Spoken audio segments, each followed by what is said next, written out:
So I did my law degree at University of West London. I finished my law degree with a 2-1. I was really grateful to graduate with a 2-1. I didn't get involved into mooting or debating because I was still lost about what I want to do, because I knew I wanted to become a barrister, but I didn't know how. I wasn't Every time I asked somebody, they described to me the journey to become a barrister as an impossible journey, and for me to be able to do it, it's like a miracle.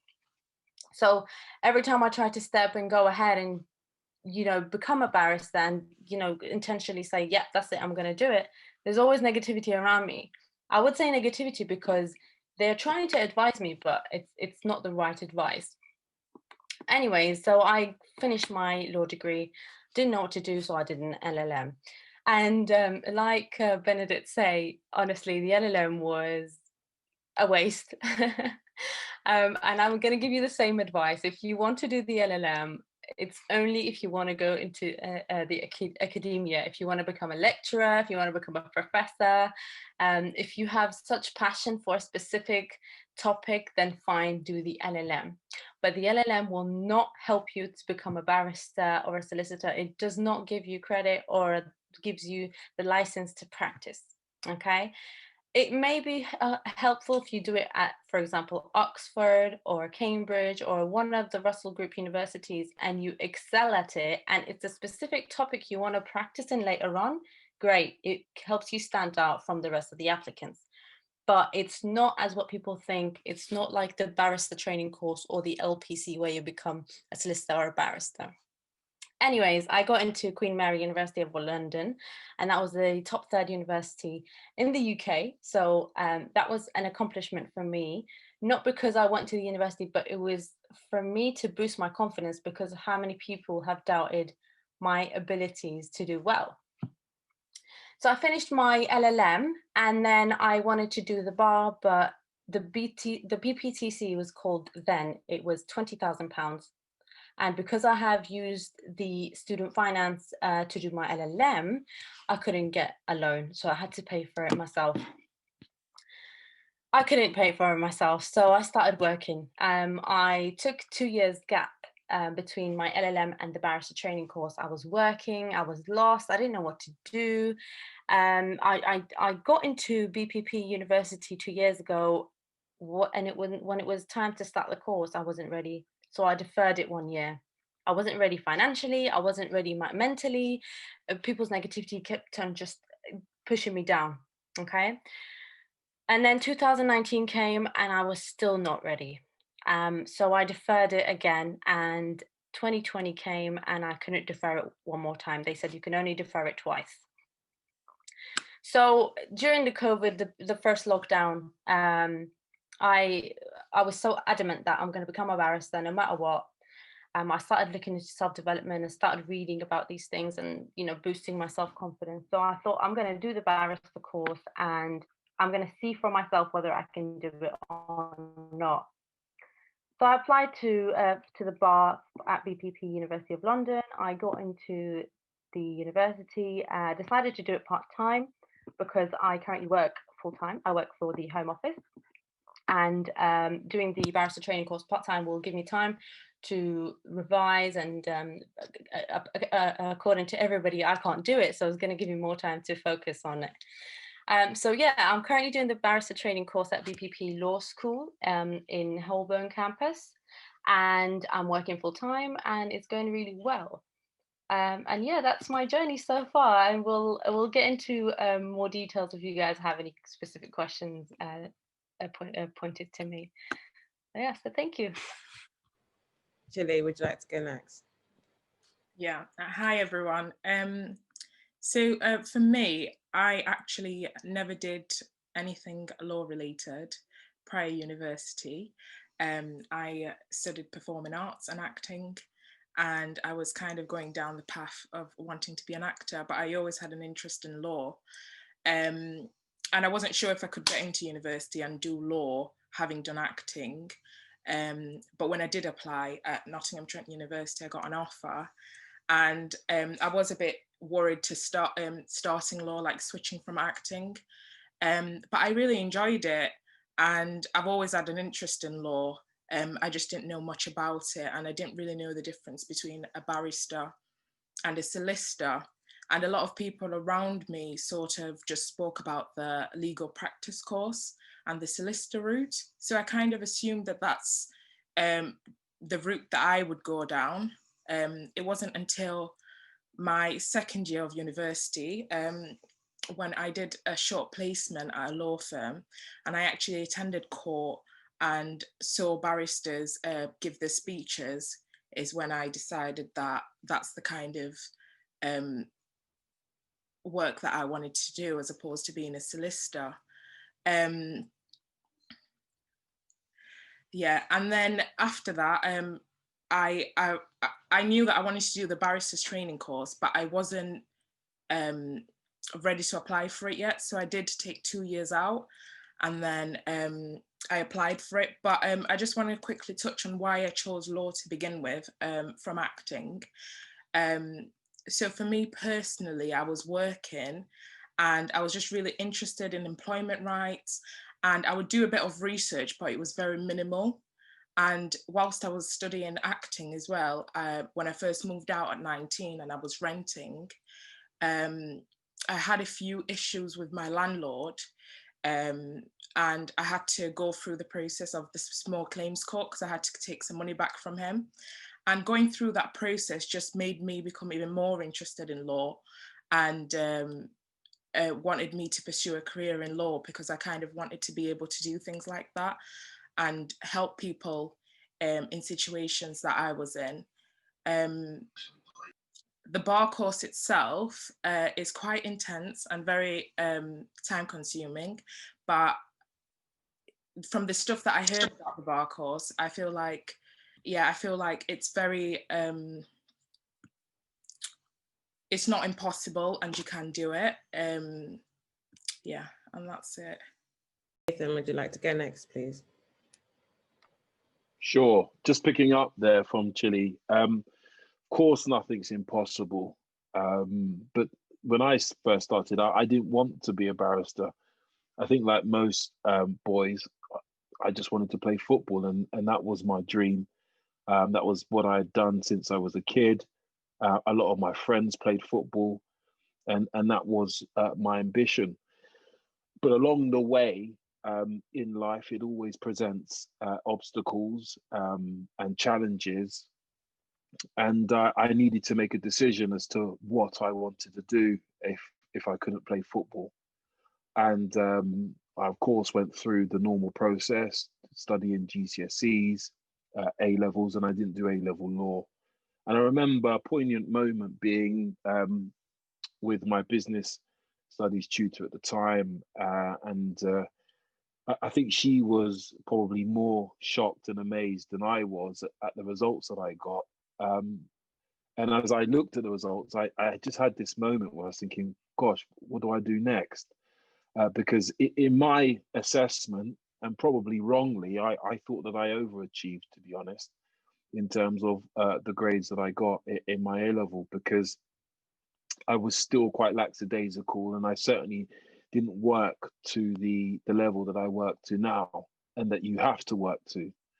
So I remember she sent me away and said, look, go and think about it. So then I came back to sixth form, and I had a meeting with her, and she said, have you decided what you want to do? And I said, oh, well, I might as well just go into business studies, because that was one of the A levels that I'd studied. And she said to me, well, why don't you do something more challenging and robust? And I said, well like what? And she said, well, why don't you go into the law?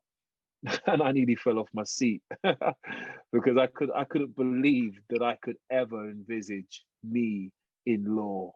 One, plus because where I've grown up and my experiences, I think as a child, it certainly in my community, as a black man, being a lawyer is not the norm. So at first I was quite shocked, quite taken aback, but then it then started to really fester on me, and I thought, well, do you know what? Could I do this? I spoke to my friend at the time, whose partner was studying law, in fact, and he said, look, just have a chat with her and see what she says. So I called her, and she basically sold it in a very positive way. And she said, well, why don't you come down to an open day? And that was at the University of Westminster. So I said, okay, fine. So I went, and I liked it. I liked what I saw. I liked the tutors, and I thought, well, why not? And in many ways, my journey really is a bit like a relationship, because when it first started out, I would say that I was probably dating with law, and I was seeing how it would go. Wasn't quite sure whether this was for me.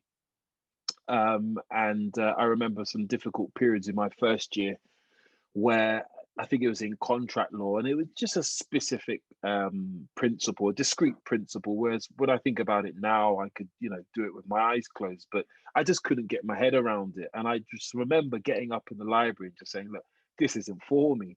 And I walked out, and I remember a girl called Elizabeth came after me. She said, no, Nath, come on, you could do this. And I said, nah, I don't think that I'm cut out for this. And at that point, I didn't know which direction I wanted to go, whether it would be a solicitor or barrister. So I came back into the room and the library, sorry. And then, I continued and I was on my journey. And at this point, I would say that it was still now, it was probably a romance at this point, because I started to fall in love with it a bit more. But I still wasn't sure. So, as my mum would say, it was the honeymoon period. And that was continuing for at least about 3 to 4 months. And then literally, I've never looked back. And I've grown as a person from strength to strength. And you go through those milestones and you pick up that strength and you pick up that confidence. And in a nutshell, I describe it in this way. It's almost like the 3 Ds: discipline, dedication, and determination. And those are the 3 principles that help me every day, and even help me to this day right now. Because if I fast forward and tell you what I'm currently doing, I'm currently on a 4-day final hearing representing a very vulnerable mother who wants to keep her child. I then on Friday start a very complex sex case against minors where my client is facing very serious allegations. And over the past 2 weeks, including Christmas, I've been prepping every single day. So in order for you to get to that point where you don't slack off and you understand that, you know what, I'm in a very important line of work and that people are counting on you, you have to ensure that you remain disciplined, determined, and that you don't fall off the path. So those are the principles that helped me through. And I achieved a very good high 2-1. I think it was 68 or 69%, but not far off from a first. But it doesn't really matter, in my view, whether I got 54% or 62%.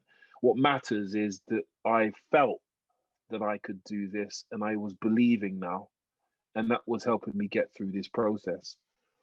You will hear people say that if you get a 2-2, then it's lights out, forget it. That's not the case. I know many people at the bar who've got 2-2s. I won't name or shame them because they probably won't forgive me for that. But you'll be surprised. But that's not me saying to you that a 2-2 is acceptable. You know what a 2-2 or 2-1 or first means to you, and it's down to you to ensure that you get the best grade possible. But do you have to study law? And that's a really interesting thought. And I don't know if somebody has raised the question, but I saw something in the chat around whether you'd have to still do a qualifying law degree if you wanted to study the bar or not. Because I recently did a show similar to this with Courtney Griffiths QC, which some of you may know, a very well-known QC who practices in criminal defense. And what he was saying, which I totally agree with, was that when he looked back on his career and path, and I think he went to LSC if I remember, that he actually, it felt as if he was saying that he regretted not doing something else, in fact, as apart from law. Because when I think back on my law degree, my year one, I don't use any contract law now. I don't use any tort. I don't use any public law. I don't use any EU law. I don't use anything apart from criminal and family law, of which I studied criminal law in my second year, and family law I chose as my option in my third year. So then to that end, you then think, well, to what extent would it be more beneficial, in fact, if you did something that was outside of law, that something that could hold you through life, because life does present many challenges and learning is an important feature.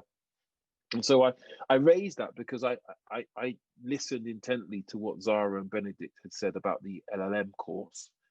And I do think that I can see benefits in doing the LLM course, but whether or not you think, well, I need to do this to get yourself through the door, I don't think that that's necessarily the right way forward. In fact, I think your time could be better used doing other things, and also financially. You could probably save yourself a bit of bob there as well. But I do think it's important that you make informed choices and decisions based on your likes and dislikes, and don't feel as though you need to conform all the time. I'm not one for conforming. I'm one for thinking about properly what suits yourself. What do you like? What do you dislike? Of course, there are some hoops that you have to go through. They're mandatory. You can't get around those. But in other ways, there are a lot of choices. Now, I understand that sometimes choices are limited. It could be money, resources, etc. But I think you should just think about where you want to go and why. In terms of my actual career, so when I did the BVC, and I reached a point in my life where I needed a break, mentally and physically, because I was very tired, and it'd been very draining. But equally, I knew that I needed to improve my CV. In my view, it wasn't where it needed to be, because let's make no bones about it. I didn't go to a red brick university, but yet still you're competing with Oxbridge, Cambridge, LSE, the top bods, as they would say, and the places for pupillage are very, very slim and very, very short. And yet still you need to make sure that you're competing with them on paper. And then once you've done that on paper, that you're able to compete with them in person when given an interview. And then also you need to go a step further and ensure that when you're given advocacy tasks and you get through to a second round, if you're fortunate enough, you're therefore still competing. So it's a very arduous challenge, but very doable. Just depends on the amount of work you put in. You've got to put in to get out. I mean, it's basic formulas really. But I always think, and I'm always a strong advocate for the basic principles in life. Don't worry about these fancy titles. Don't worry about using fancy language. The basics are always fundamentally key. So always adopt the basics first, then you can jazz it up later. So I went off in-house and I worked for Haringey Social Services for 2.5 years as a legal assistant. And during that time, unfortunate for society, unfortunate for the family, but I was involved in Baby P, which some of you may know, which is a well-known case in which a little boy suffered significant injuries. And I had the opportunity and the privilege, and I say it's a privilege because not everybody has this opportunity, to shadow QCs at the Old Bailey on the criminal case, but also shadow QCs on the family aspect of the case. And that experience took my CV to, and I have to be honest, a different level. Because then when I did apply for pupillage to family law sets, to common law sets, criminal sets, they all literally, and I kid you not, they all wanted to speak to me because I applied at that stage. It used to be called OPAS, and that was the platform for applying for pupillages. I think it's now called Pupillage Portal or something else, but at that stage it was called OPAS. And you could only apply to a maximum of 12. And I got all 12 interviews that wanted to speak to me, and I couldn't believe it. Again, it was another blown off your chair moment in my life. I could not believe. But then when I think about that, I think, well, had I applied in 2007, would I have got 12 interviews? Probably not. Had I applied in 2008, 2009? Probably not. So don't think that taking a bit of time out and going off to get your experience won't help, because it does. As long as you can ensure that you still remain within the legal arena, so to speak, that's important. But then it's not just about doing the experience. You need to get it on paper. You need to put it in a certain way that makes you attractive to your prospective employer, because it's your prospective employer that you will potentially be spending the next 10, 15, 20, 30 years of your life with.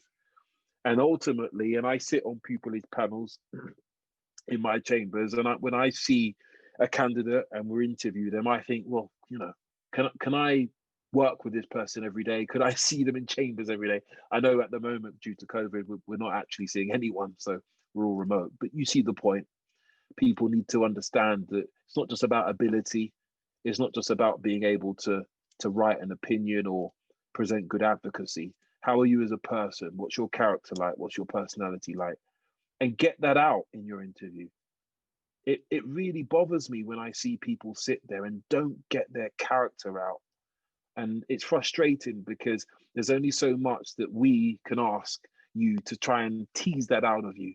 I remember in my interviews, I always talked about football, I talked about my interests, and always brought it into what we were talking about. But it meant that they got a more holistic understanding of who I was as a person. And I think that's important that you do that. So coming back to those interviews, I think I got 5 or 6 offers from those 12. And obviously I went through a process. And leading up to that, I must confess to you, in fact, that when I had just left the BVC, I did apply speculatively and I got 0 interviews. So it really showed me that I wasn't ready yet. But that's not to say that you might not leave the BPC or BPTC, whatever it may be called, and think, do you know what, I am ready. You know when the timing's right, go for it and make sure that you do your best and give it your best shot. And then over the years, I mean, I've done some fantastic trials. I've represented some really interesting people and got some really good results, and obviously had bad results along the way as well, or certainly results that you didn't want. But that's the nature of the game, really. But just finally, I think I should say that the bar can be daunting. It can be challenging, and I'm not going to dress it up that it's all roses, because even with roses comes thorns. And so it can be a difficult place, especially now where we are spending less time with one another, and you can feel isolated and you don't feel as though you got that support from members in chambers, and you're not seeing your clerks. I have a fantastic relationship with my clerks. I virtually speak to them every day. But it is important that you understand that it is challenging, but with every challenges, you need to bring your skills. And as I said, if you bring your 3Ds with you, you'll be fine.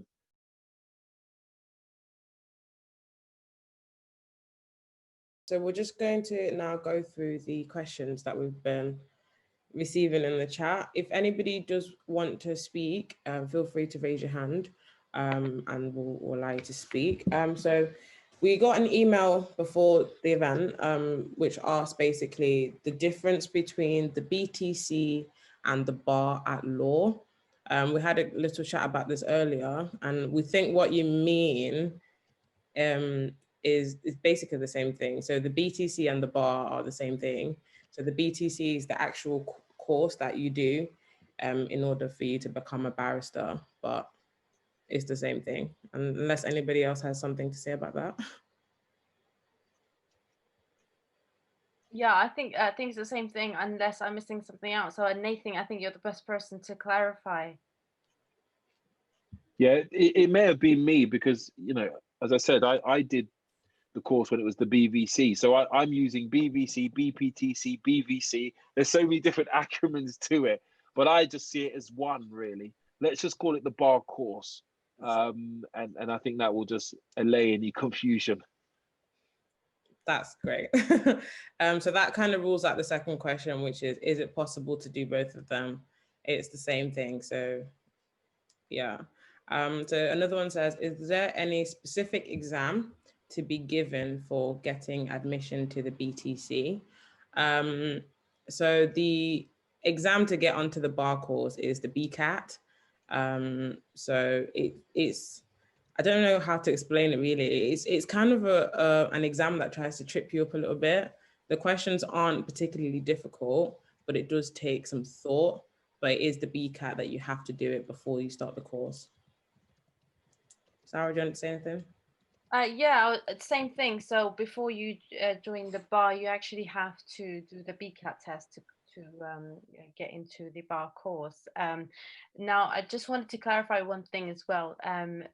The barrister training course and the BPC and the BPTC is all the same thing, it's just different terminologies. It's similar to the LPC and the SQE now. It's just they're changing the modules, they're changing the exams. But ultimately, the LPC, SQE, or the SILEX, I think is called as well, you qualify to become a solicitor, and the barrister training course, or the BPTC, or the BPC, or the BVC back then, all lead to one route, and it's becoming a barrister. So just to clarify that. And yeah, like I said, it is the BCAT test to do that you have to do, before you join the barrister training course. Along with other things that you must get and you must qualify. So you have to actually join an Inns of Court, and you have to, I think, get 2-1 or a good 2-2, and yeah. Altogether, it's about £500 to get onto the BPC course. So you pay to get into the university on the course, you pay to get into the inner temple or whatever temple, I'm in a temple, and then you pay to do the BCAT test. Sorry, just a quick one. I was just going to say something as well. I think it depends on different providers, because for mine, I didn't have to pay to go to the university. All I had to pay for was the BCAT and also the Inns of Court, and that was it. Sorry, Nathan. Yeah, I was just going to pick up on, I think Zara mentioned the Inns of Court, and I could see that there's a question about the Inns in the chat. I think there was, where was it?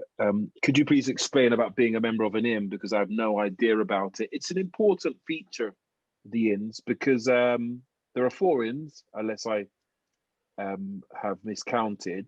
I'm a member of Inner Temple, and the inn can provide a real good sense and source, in fact, of support for you, training, and it also allows you to meet with different people from different sets of chambers in totally different areas of law. And I recently did the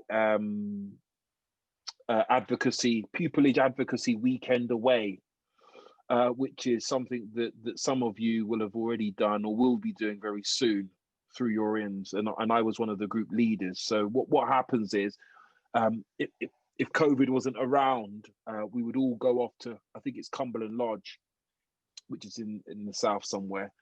And you would have judges, real judges, you would have barristers who would be group leaders, and you would have students, and you would do advocacy tasks, and you would do a professional ethics task, and then you would also have keynote speeches. And this year it was really good, even though it was online and Zoom for 3 days. It was on modern slavery.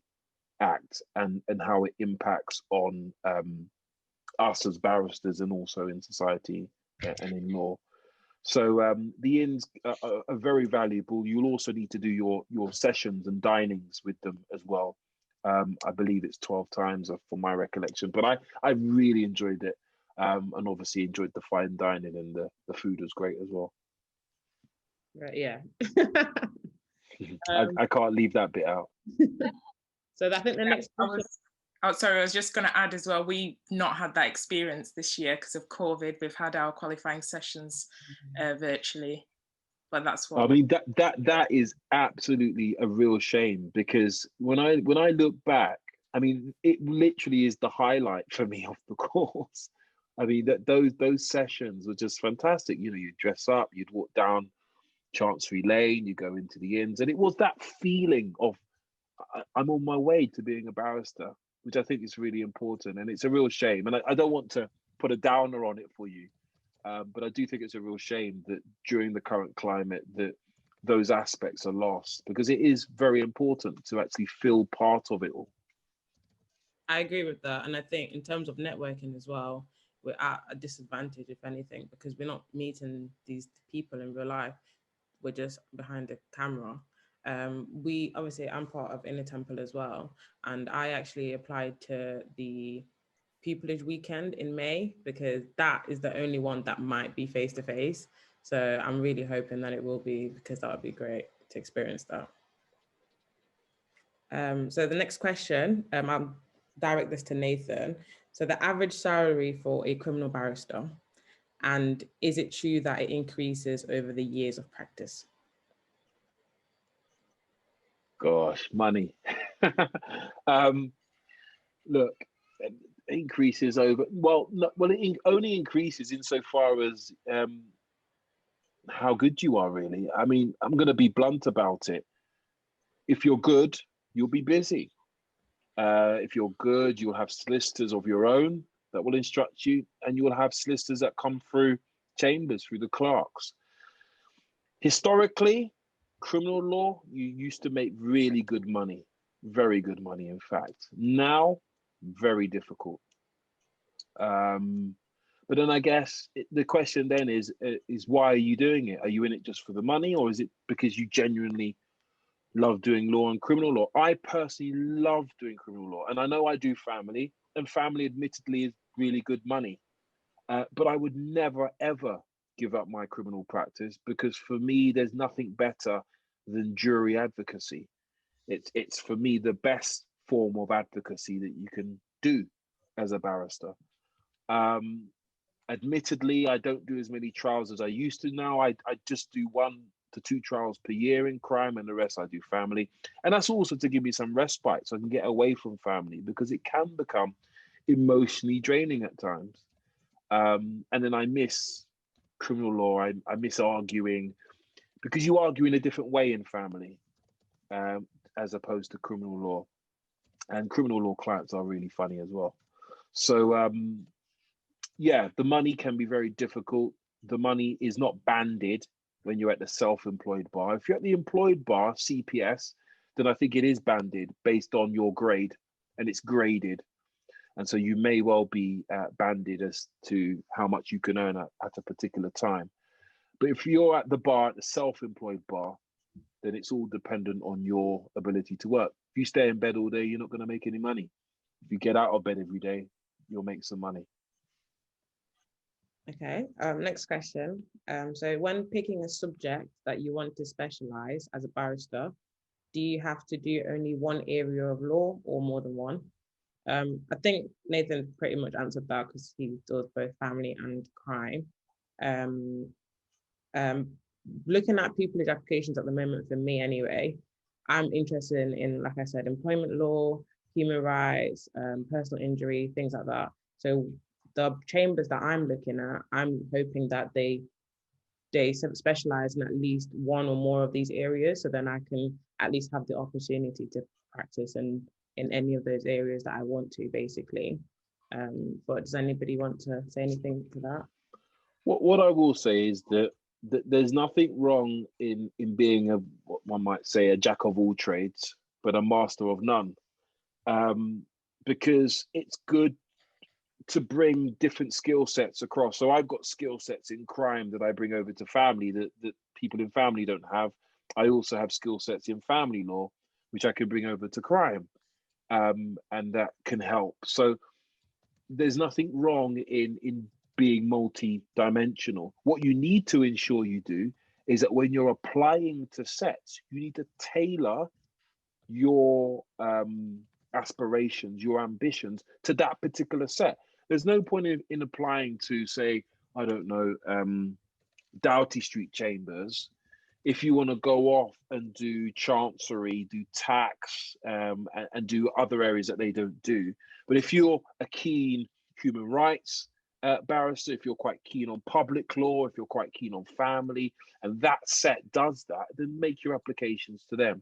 So I think it takes a very basic exercise. Go online, look at what they do, and make sure that they cover your areas. But I'm actually a huge fan of having interest in different areas of law. But of course, with that brings its own challenges, because you need to stay on top of those areas as well, especially if you're practicing them. Does anybody else want to respond to that question? No, that's fine. So how do you decide if you want to become a solicitor versus a barrister? Sarah, would you like to address that? Yeah, I actually wanted to say something regarding that question. I forgot to mention that I actually did the LPC after I finished the LLM, because I was so lost, and everybody was saying, yeah, the LPC is so much easier compared to the bar. So, you know, just do that as a backup plan. And if you ever think that you could do the bar, which everybody was saying I couldn't, so I can just have that as a backup. So I did the LPC. I didn't finish the LPC. I started the LPC, and I'm not gonna lie, I absolutely hated it. It was something I knew that I didn't want to do. It's similar to Nathan. I knew I didn't want to become a solicitor. It was just something I thought, you know what, everybody's saying it's easier, and you know, it's good to have a backup plan. And also, it was good for me to experience what I was getting myself into, because I was speaking to the girls yesterday, and I was saying you can't force yourself to do something that you don't want to do. So even if you want to become a barrister, you need to know exactly why you want to do it, okay? Because this is your career. You're going to be doing this day in and day out. So to decide whether you want to become a solicitor or a barrister, you need to have exposure to both. Like I worked at Chambers. I volunteered actually at law chambers for 1 year. I didn't get paid nothing. I didn't get even paid lunch money. Okay, but there was solicitors there was barristers there, and it gave me a complete exposure and insight into what type of work the solicitors do and what type of work barristers do. And I shadowed both. So with the solicitors, you're always sitting at the desk, you're meeting clients, you're preparing the paperwork, getting all the evidence together. Whereas the barrister picks up the case, great, let's go to court. And I knew I can't sit at the desk, I can't do it. So I like to speak. I'm similar to Nathan. I like the attention. Look at me, listen to me. You know, I like that. And similar with Chilly, I like acting as well. So it relates to it. You have to show this is something you love, and that energy will pass through at the pupillage interview or at the bar interview.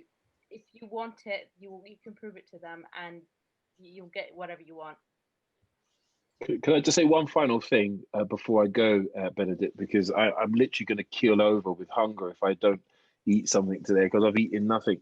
But the one thing I would say is the real advantage that I had over, and I'll call them my competitors, because you are all competing against one another.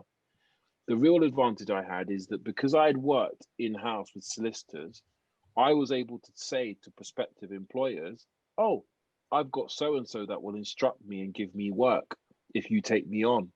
And that's really attractive, because then Chambers knows that you're not just relying upon their work, you've got your own work. And if I'm honest with you now, in terms of my family work, 90% of it probably is my own work in terms of my own solicitors. So if I woke up tomorrow and said, I'm leaving my set of chambers to Dr. Johnson's chambers, I could do so knowing that I've still got 90% of my work and solicitors will follow me.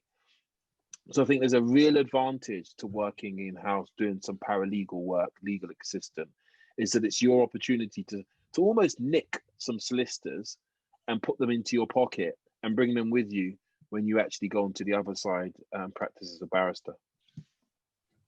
Before you go, Nathan, there's just some questions that I think are relevant to you yourself only. So I just wanted you to answer some questions. Is that okay? Sure, go on. This one says, I want to become a family lawyer. I'm a third-year student. They have family law solicitor as their mentor. What would you recommend they expect from their mentor? So what can they expect basically from this family law solicitor? And well, I think family law is a very wide area, so I think you need to speak to them around what your interests are in terms of family law. Are you looking at matrimonial and finance, divorce, or are you looking at children? If you're looking at children, are you looking at public law children, or are you looking at private law children? So I think you need to ask those questions, speak to them about life on a daily basis, how it is for you, for them, and then really do that assessment. You know, look at your own personal circumstances, your own likes and dislikes, and see how that fits in. Look, when you've got a mentor, when you've got someone over you, literally ask them every single question, drain them, because you know that's what they're there for. To be honest with you, so yeah, I would certainly just ask the questions that you feel are relevant, and there's no such thing as a stupid question, because you know if you feel you need to ask it, then that's probably what you should do. So I want to specialize in criminal law. How do I know I am good at it? With criminal law, there's a tenacity that you need, and in some ways it's natural. If I'm honest with you, it's instinctive, especially if you're defending, because defending is hard. Even though the burden of proving the case is on the prosecution, their case is very much quite simple because they just read out statements from the complainant. But defending is more difficult in my view, and I think again you just need to see what you like and what you dislike. And I just remember as a kid just watching films, you know, defense films. And I just thought it was all great. I mean, in England you don't approach the judge or ask to approach the jury, but it was that tenacity, that thrill, that factor, especially the buzz as well if you get your client off. So I think again it's just your personal preference. You really need to ask yourself personal questions, but I do think in many ways criminal law, it is very innate and natural. How much experience did you have in family to secure pupillage in a family set, and what should that experience look like? Well, as I said, in 3 years I worked for Haringey Legal Services as a legal assistant. That initially was a 3-month agency contract when I was paid by the hour, and then you know they would say I was so good that they renewed it every time. They offered me, I should tell you this, in fact, they offered me a permanent position, because then at that point in local government, I was too costly and expensive to them. I think I was like £22 an hour, because of course they'd have to pay my agency and then I would get my cut of money. So they offered me a permanent position. Well, I was earning less money, and of course I had benefits like holiday pay, sick pay, and all those other benefits that I didn't have before. So did I take that offer, or did I say, no, I've got my eye on one goal and aim, and that's to be a barrister and go off to the bar? I didn't take it. And they conducted interviews, and they took one other person on, but they still kept me on. So therein is a risk I took, because I could have been out of a job, because as I said, I was costing them too much money. So I think it's important that you pick good experiences to help you. You know, mini pupillages are really good.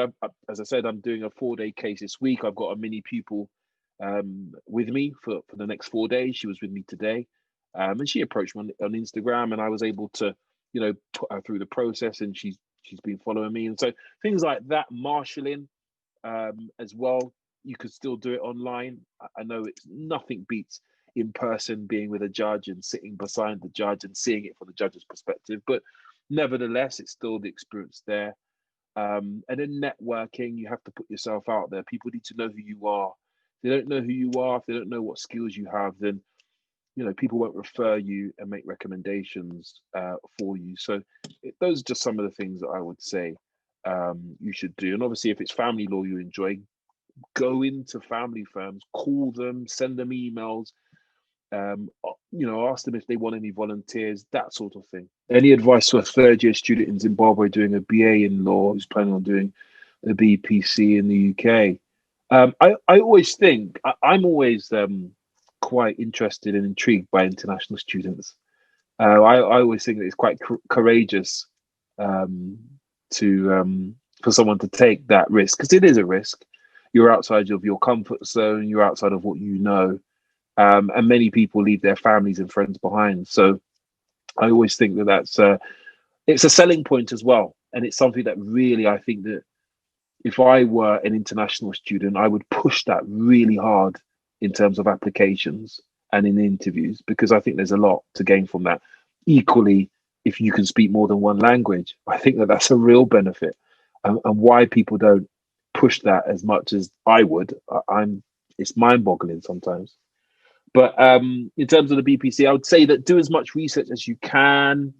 Have that discussion with yourself about whether or not this is for you. Speak to other people as well who may be in a similar position to you, to try and get as much fact finding and as much information as you can. Because once you're in, you could walk out, but I wouldn't advise you to. And you haven't really got the time, or hopefully you don't have the time or the money to do so. So, once you're set on it, go for it. And I'm sure you'll have a good time. What are your thoughts on the solicitor advocate role versus barrister? Did you consider the solicitor advocate role, and if so, what made you decide that a barrister role was more suited to you? I never considered being a solicitor. When I went in-house, it was only as a legal assistant.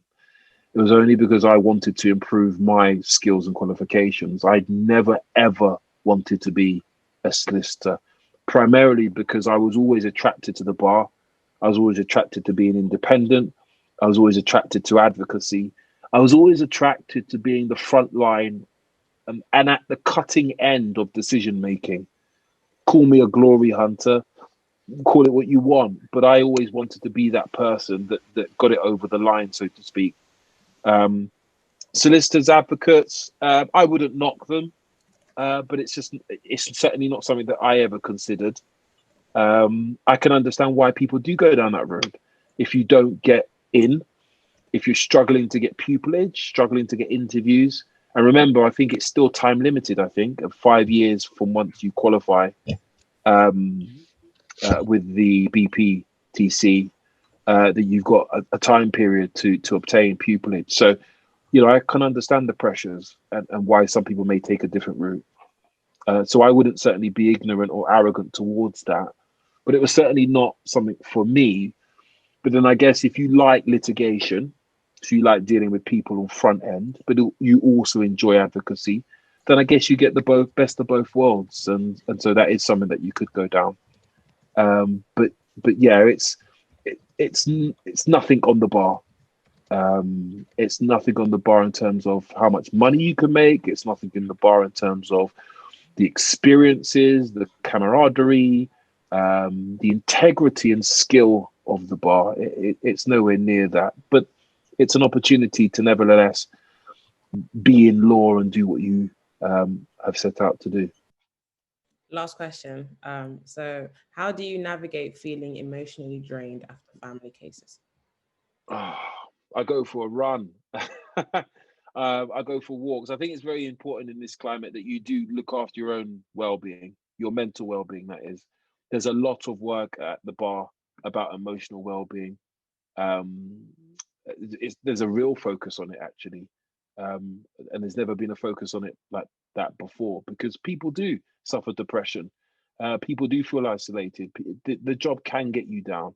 And I don't want to sound like a bearer of all problems, but I'm just giving you and telling you how it is. It is emotionally draining, but spend time with your friends, your family, go for walks, just fitness, exercise, and those sorts of things can help alleviate the stress. But the work is always there, and it's always stressful.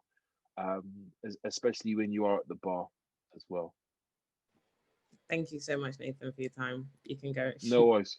Thank No you. worries. Thank you again, Benedict. Thank you, Nathan. Zara. Thank you, Chili. And I hope you guys have been able to gain something from the little that I've said. Thank you so much. So Cheers, guys. Bye. Thank you. Okay, bye. So the next question is the bar transfer test. I'm assuming you mean the BCAT. How to start studying for it? Chili, would you like to answer that one? Yeah, so the Bar Standards Board on the website, they've got practice tests and they're free. So that's what I used. And you can also try and look for books. I've bought one from Amazon. But I think the best method is using the actual Bar Standards practice test. It's quite a good example of what the actual test is like.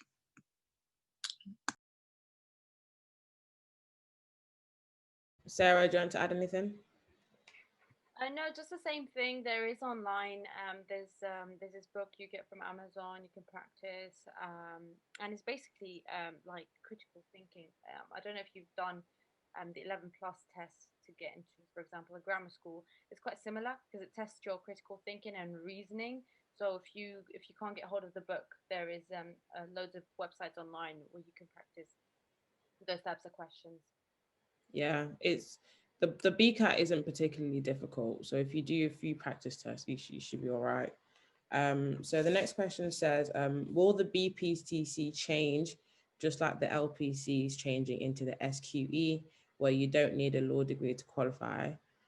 Personally, I have no idea. It was the BPTC, but now they've changed it to the BPC, the BTC, the BTT. So I think it's already changed, and obviously you still need a law degree, so I don't think it will be changing anymore. Do you guys have anything to say? No, just agree to what you said. Yeah. Will the BPTC and the LPC be conjoined like they do in New Zealand? I don't think so. I know a lot of other countries, they do have like barristers and solicitors like as one, but I don't think that will happen in the UK, but I'm not sure at all. Yeah, I'm not sure either. Benedict, I just want to answer this question. I think Nathan touched on it, and the question was how to not get mentally drained when you deal with cases that are quite emotional. I just wanted to kind of touch on it because I worked in the NRM, basically the Human Trafficking and Modern Slavery Department, and the type of cases were daunting. At first, I was struggling to kind of exclude my emotional feelings from my job. And it's similar to what Nathan said. You kind of have to think to yourself, yeah, you're doing your best to help them out. Obviously, there are so many people out there that are struggling, and we don't know, we can't see it, we don't know, we can't hear it. So you kind of have to just speak to yourself and say, I'm doing my best to try to help them out, and that's the best I can do. It can't affect me personally, and just make yourself feel okay, that it's okay you see these things, and these people, the victims, whoever is struggling, they're looking up at you so you can help them. So you just try to emotionally detach yourself. So the next question is, do you necessarily need to do work experience to get into law? I I think if you mean by getting into a law degree to do like the undergraduate, you don't need work experience for that. In terms of to get a pupillage or to even get on the BPC course, I personally didn't have any legal work experience at all. However, for the BPC, I am doing an LLM with it, and the LLM is pro bono, which has work experience involved. So I do think it is important, not necessarily to just brag and say I have work experience, but more to just show that you've pushed yourself to get that work experience, that you care enough to go and try to learn in your free time and not be paid for it. Basically, I think it just shows the willingness is what they're looking for. And also, like, if you don't have any legal experience, transferable skills are important.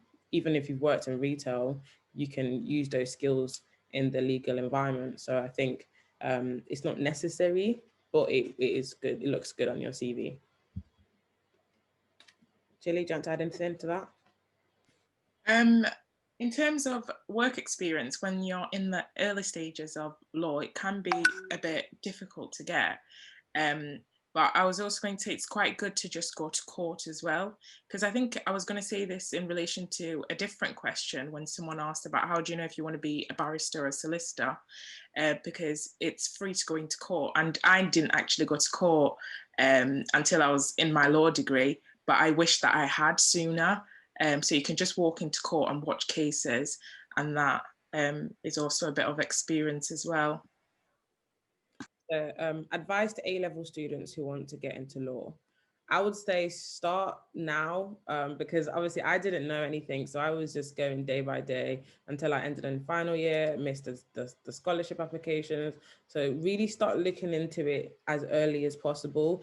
If you're already, you know, not in A-level, maybe already in uni or whatever, it's never too late to start researching what you want to do, but make sure you do know what you want to do before you get there so that you don't miss opportunities like I did, for example. Sarah? Yeah, I definitely agree. I mean, it's okay to not know what you want to do, but just have an idea of maybe this or that, or even you're open to both. But experience is really important, even if it's just a week where you just go to a chambers, a high street chambers, and you just say, "Hello, I'm a law student, or I'm looking into going to law. Can I please shadow you for, I don't know, a week or a few days, just so I can get an idea of what's going on?" There's so many things online as well. There's so many events you can enter as well and have a look at what solicitors say about their experiences, what barristers say about their experience as well. And it's okay to not know what you want to do, just as long as you're actively doing something about it, reading about it. I have, like, as you can see the bookshelf behind me, there's so many books I read about how to become a barrister. You know, there is a secret barrister, there is In Your Defense. There's so many books that gives you an insight on the type of work they do. If you can't get a pupillage, especially in the pandemic right now, I can understand that. A mini pupillage, sorry, or any experience. So yeah, definitely get your hands on a lot of things. And there was a question about how to prepare if you're a mature student. Don't worry, it's the same thing. I feel like I'm 26 and I feel like I'm 100 years old, and what was sitting in the classroom with the rest of the students that are 23. But it's fine, because with the barrister training course, it's intense and you have to be sure mentally that this is something you want to do. You can't just go into, it's not like the LLB where you just do your law degree, you're like, great, that was nice, that was, yeah, okay, it was intense, but with the barrister training course, it's entirely up to you. There is no spoon feeding by the lecturer. You have to read by yourself, you have to prepare by yourself, you have to do the bail application, you have to do everything by yourself. So it's okay if you're a mature student, or if you are, a youngster like the rest of the normal students. So just do your research. That's the most important thing. Read, get experience, and you'll be fine. How do you find studying the bar course outside of legal London? Do you feel like the providers adequately support students? Personally, I don't. I think that London has way more opportunities than the Midlands does. With the qualifying sessions, they do try to make some certain qualifying sessions for circuit students only, which is people outside of London. But even with that, I don't think it's adequate at all. However, during the pandemic, it doesn't really matter because everything is online. So a lot of the time, it's been equal at the moment, but only because it's online. I imagine, if it was back to normal, I imagine it would be very different. Do you guys want to add anything? I was just going to say, with my provider, because I did mine at Nottingham Trent University, I thought that they've been quite helpful, but obviously I can't really compare it to the London one because I haven't experienced that. But obviously before I did my law degree, I had no experience, no legal experience whatsoever. And most of the experience that I got was through the uni. Like this year studying the barrister's training course, my mentor is a Crown Court judge, and I got that through the uni as well. And yeah, I think some opportunities are there, but you just have to look out for them and sort of apply whenever you see them, like as quickly as possible. But I personally, I thought it was okay. Yeah. Yeah, I just wanted to add from that. You're totally right. There's so many experiences out there. You just need to be on the lookout, and it just leads on to the question that we just came in. It says, "How do you think future employers? Do you think future employers will have sympathy towards this year's cohorts of aspiring students in terms of not getting any work experience and be able to volunteer?" Yes, absolutely. But still, don't think that's it. I can't do anything. For instance, we're in the same shoes as you. We can't meet up or have any legal experiences, but we're working towards holding events like this. We're attending sessions online. There is debating, mooting. There's so many things you can get yourself in, and you can draw that to your advantage and say, well, yes, it was the pandemic, that's correct, and obviously everybody was affected, but I did about 5 Zoom calls where I was the host, or I was the main speaker, or I held this session, or I entered into this competition online. And it could be something not even related to law, like Chili said, she was an actor. So you can, as long as you can link it to what you want to do, it's fine. Just keep a lookout on experiences. There's so many out there, and if you want something, you can find it. Someone asked, where can I get funding from, as I'm no longer supported by student finance? So me and Sarah can obviously relate to this very well because we have no funding for our course.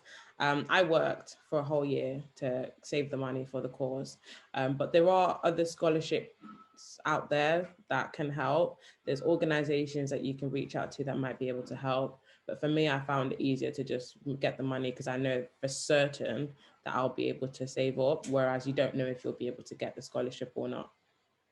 Yeah, absolutely. And we were grateful because they changed the fee from £20,000 into £13,000 this year, and I think it's dropping to £12,000 because of it's being virtual classes at the moment. So yeah, again, plan ahead, look at your options, not just one option like Benedicte say. You need to have backup plan and backup plan. And again, it all goes back to whether do you want this really bad or not. What would you expect to see when starting a law degree? Well, we had this conversation yesterday. We think the law degree compared to the BPC, if you want to be a barrister, it's completely different.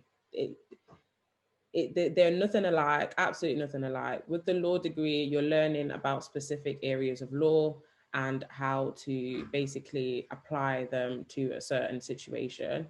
Whereas with the BPC, it's more practical.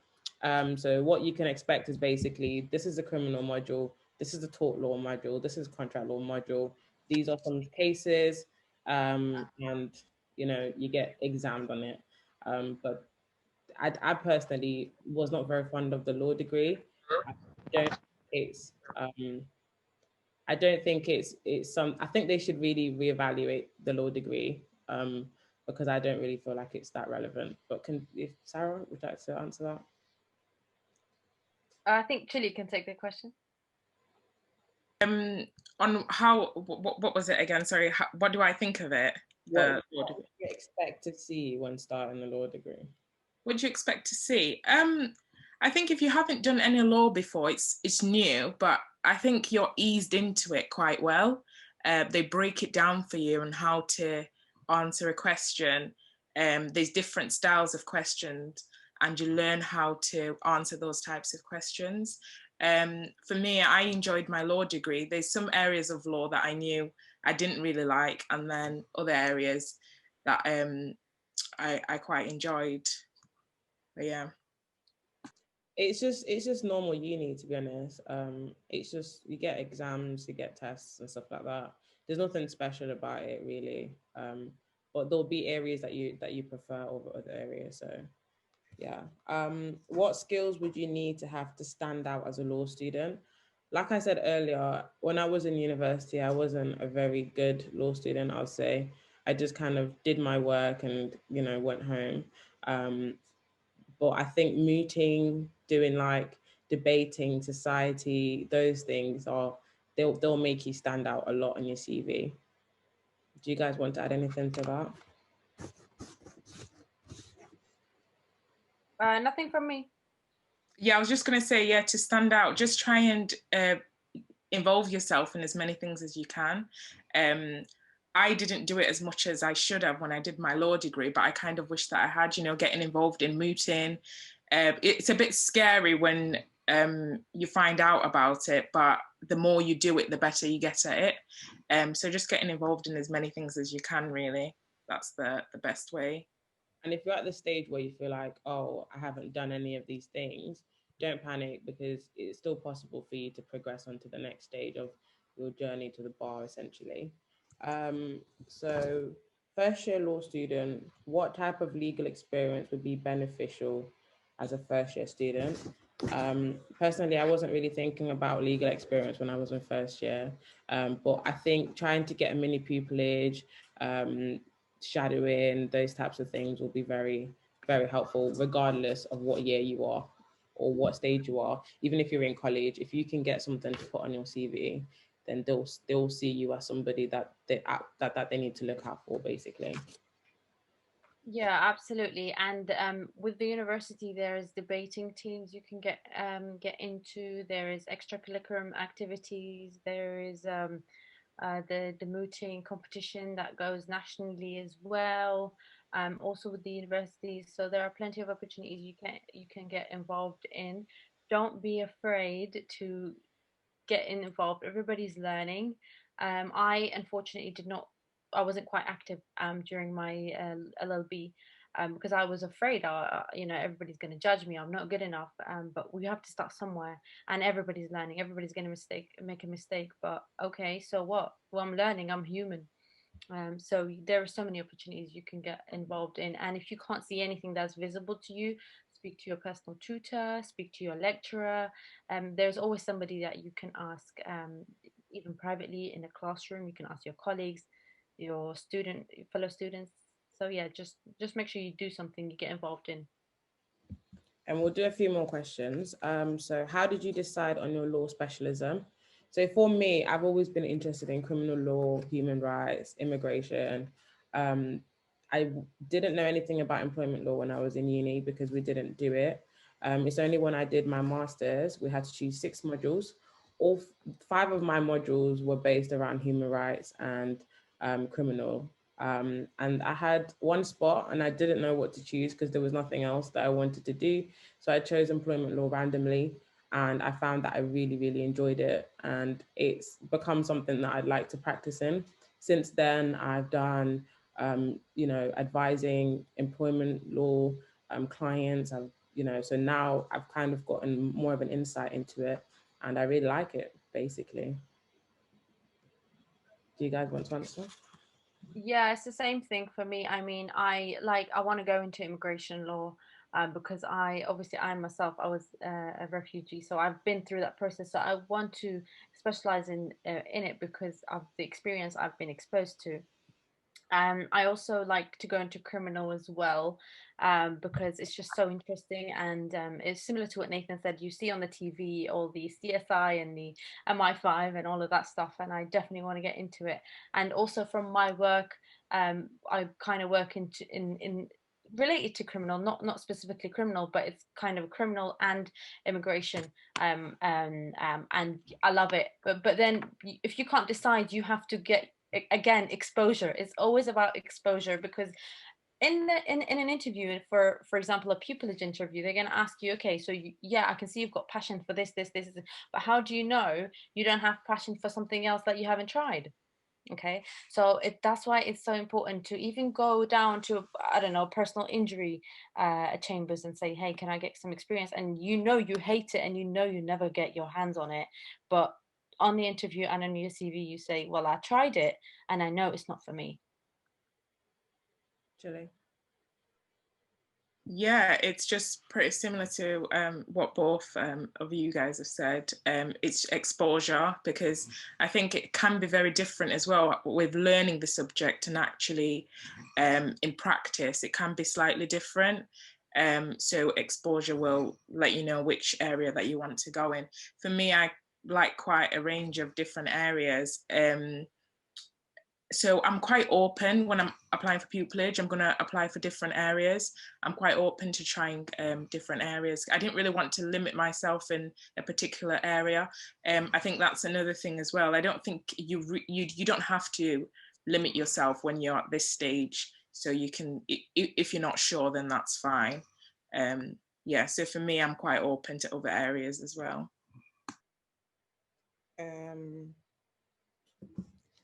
Just going to go through quickly the ones that we haven't looked at in chat. So in order to, so with the Zoom being recorded, if you want access to it, you can follow us on social media. I think it's on the flyer, or you can send us an email or anything as well, and you will be able to give that to you. I will also be uploading it, if I can, on my YouTube channel. I want to base my YouTube channel like on law specifically and helping people to understand more about the bar.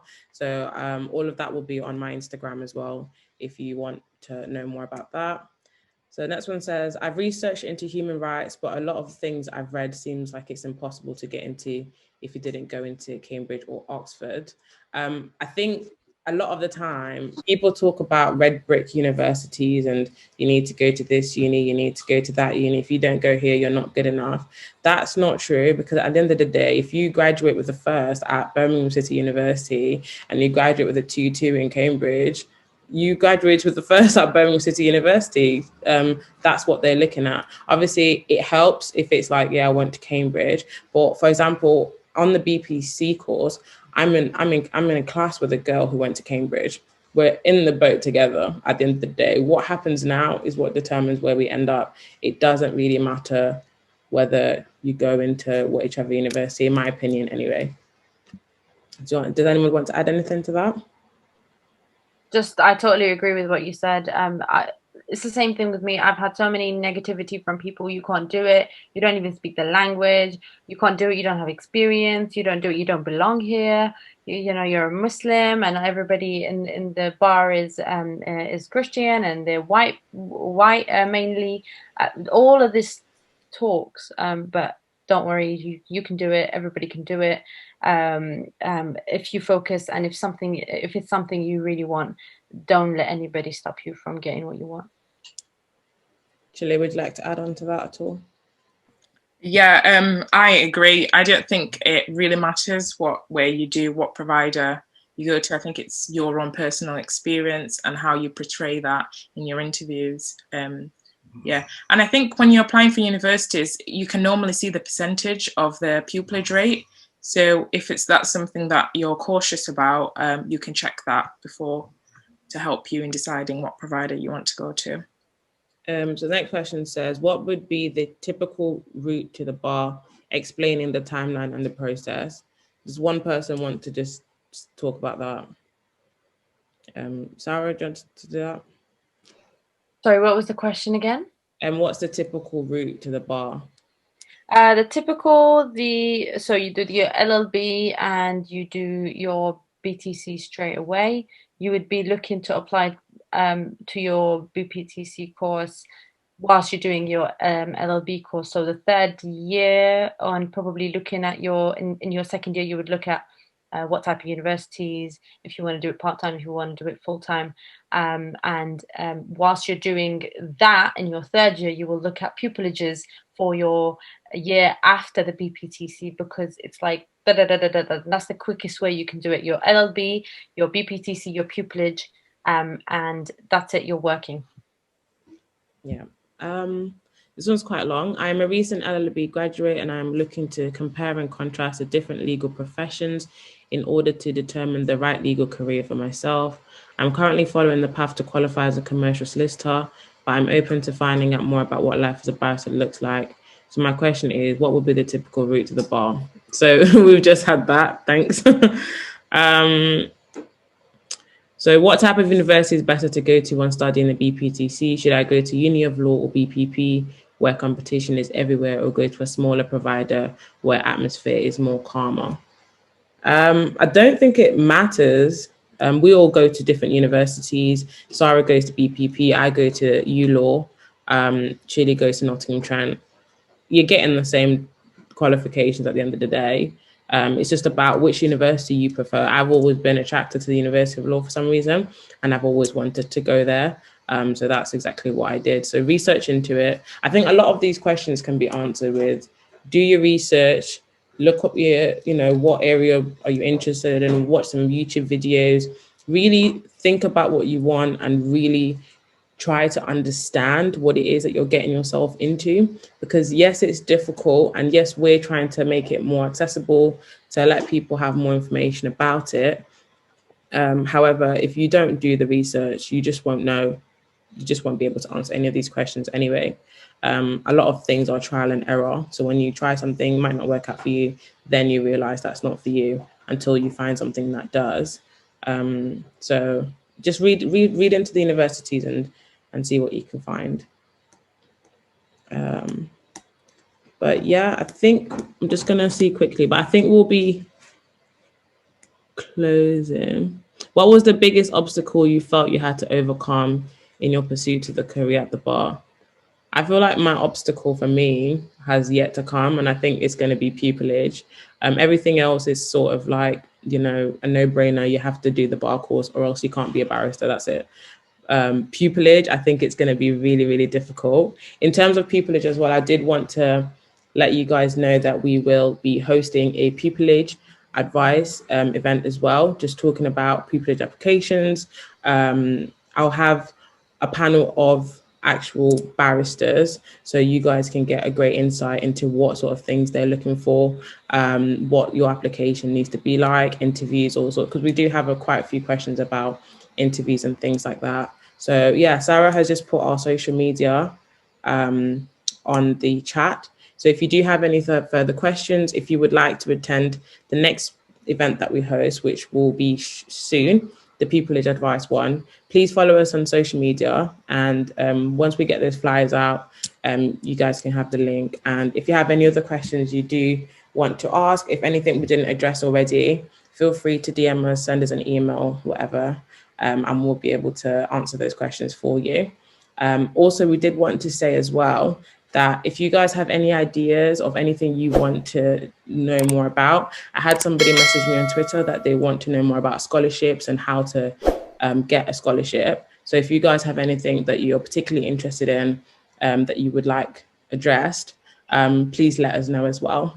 But thank you so much, guys, for coming. I think I speak for everyone when we say we were very nervous. This is our first event, but we think it went very well. So does anybody want to add anything? Yeah, I just want to say thank you again for attending and staying on till the end. It was very, very helpful. You guys asked very good questions and the questions were kept in common. So that was fantastic. We were so grateful to have such a big number of attendees and you guys have been brilliant. So thank you.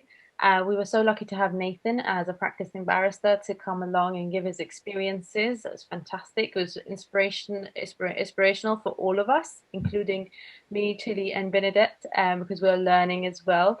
And the learning curve doesn't end.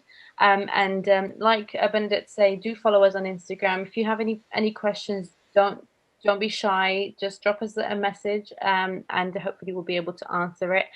And again, if you want to know about specific topic, then let us know and we'll be able to host another event, hopefully.